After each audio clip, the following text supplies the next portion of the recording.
This is Ryan. And I'm John. Welcome to preview season. Oath of the Gatewatch. Alright, let's take a look at some of these intro pack rares we got here. The first one up is for Gladehart Cavalry.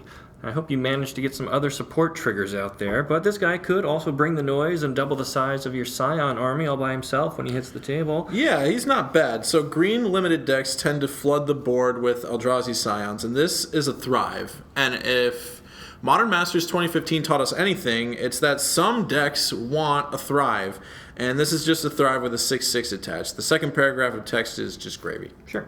How about Munda's Vanguard? Oh, this guy seems painfully slow, like it reminds me of Outlast from the cons block. That said, the format itself seems slow, thanks to all the Scion tokens gumming up the ground, so you may get a chance to fit in his ability at the end of somebody's turn, or if you're feeling really crafty, do it mid-combat and throw off their whole math. Yeah, it's not a very good upfront rate. You're paying, I believe, 5 for a 3/3, and the ability is medium. It could be a good in a dedicated ally deck that happens to care about +1/+1 counters, but on its face, this card is just not very good. You need too many creatures for it to actually be useful. Agreed. How about Tyrant of Valakut? Players love dragons, and what's better than one who brings his own lightning bolt?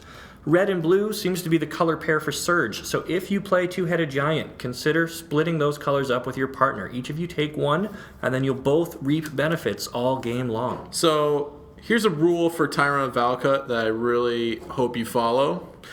Never, ever, ever play this for 7. It's a great card for its Surge cost, but without the Lightning Bolt attached and costing 2 more mana, it is thoroughly mediocre as a 7-drop. Now, when I say never, ever, I'm kind of speaking colloquially here, but you really don't want to cast it as a 7-drop. No, you don't. And speaking of other 7-drops you probably don't ever want to cast, Defiler. Woo! 7 mana buys you a pretty vanilla 6/8 with no evasion or abilities that affect the board when he arrives, but if you manage to untap with him and you have some dead fatties in your graveyard, he could start taking big unblockable chunks out of your opponent's life total. Yeah, he's like a really bad Valakut invoker, to kind of use a point of reference that's from Battle for Zendikar. He gives you reach in the late game, but yeah, it involves untapping with him, which is not a guaranteed thing, and yeah, you need creatures that are already dead, and it's just a big mess.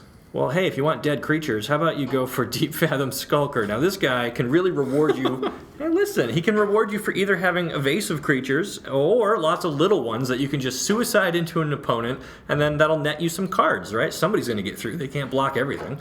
You just better have a really good defense in place for when they crack back at you on their turn, but if you have a full grip of cards, you could be in good shape for that. Yeah, he's like a big...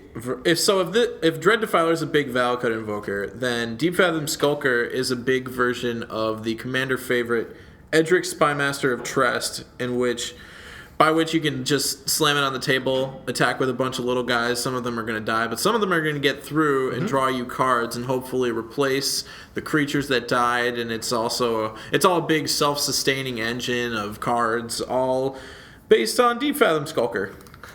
So there you go, another great batch of preview cards. Keep it tuned right here. We'll have all the latest as soon as they're revealed for you. And thanks for watching. Bye.